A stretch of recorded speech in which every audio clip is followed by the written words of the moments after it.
and welcome to the June Jones Show. For the first time in 15 years, the Warriors are 3-0. And yet, for a moment there, it looked like Colt Brennan and company would have another battle on their hands to get out of Las Vegas unscathed. For the second straight week, Hawaii fell behind 7-0 after UNLV marched the field. Would the wear and tear, the fatigue of a 12-day road trip keep UH from attaining its goal? No, the defense made adjustments and kept the Rebels from scoring again until late in the fourth quarter. And while Colt didn't have his typical numbers and wasn't 100% healthy, he still found a way to score, accounting for 5 touchdowns, keeping the dream season alive. Here's a look at what's on tap tonight, brought to you by Bud Light, always worth it. We'll recap the slaughter in Sin City.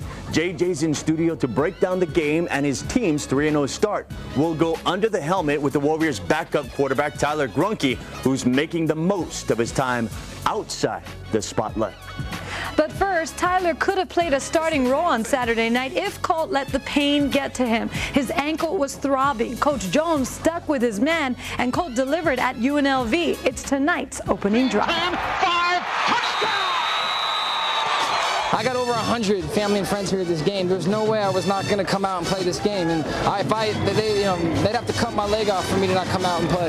An injured foot wasn't going to stop Colt Brennan from leading the Warriors to their 3rd straight win. Hawaii's QB said he popped his ankle the day before the UNLV game while messing around at practice. But despite the pain, Brennan still suited up on Saturday. You know, I was pushing it, and the truth is I can't feel my leg, but tomorrow my ankle is fat and it's black and blue, and I know tomorrow is going to be, in these next couple of days, is going to be a rough day, but I knew if I shot it up and I came out here hobbling around with 1 foot but just made plays, that it would do a lot for the team and the crowd, and that's what I tried to do. You couldn't tell his foot was bothering him by watching him play. Brennan still completed 81% of his passes for 298 yards and 2 TDs in 3 quarters of work.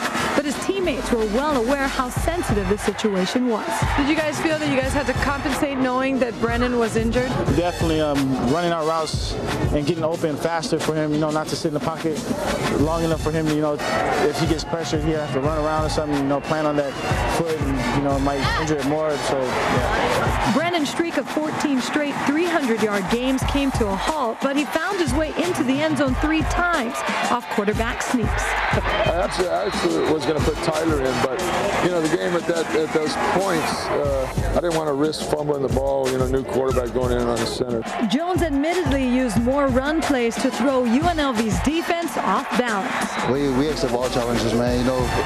Running, passing, people think, just because we pass that we can't run block, we can do both, and just because we can't do that often, it's just a challenge for us, to prove people wrong.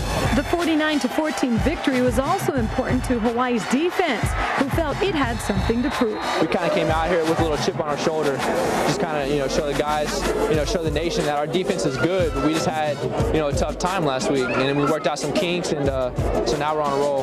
Better yet for Hawaii, almost half of the sold-out crowd of 38,000 at Sam Boyd Stadium was made up of Warrior fans. Man, I saw so much. I think we had more green than they had red. It was crazy. Man, all the guys were excited. I was like, man, we got more fans than them. So, we were stoked. So I was like, man, it will do no good if we don't win this game. So it was great, though. We gave them a good game. The UH fanfare made for a great celebration. Overcoming adversity away from home led to back-to-back road wins. A lot of people have a reputation of us like we can't win on the road and stuff like that. So this is good for our team to keep on pushing forward and just try to keep that streak. So do you think that this was a statement game then? Yeah, I think it was a statement. Colt Brennan didn't need to play an entire game to break another national record. Brennan now tops the NCAA for most consecutive games with at least 200 yards passing, reaching his 29th straight here at UNLV. Reporting for the June Jones Show, I'm Liz Chun from Las Vegas, Nevada.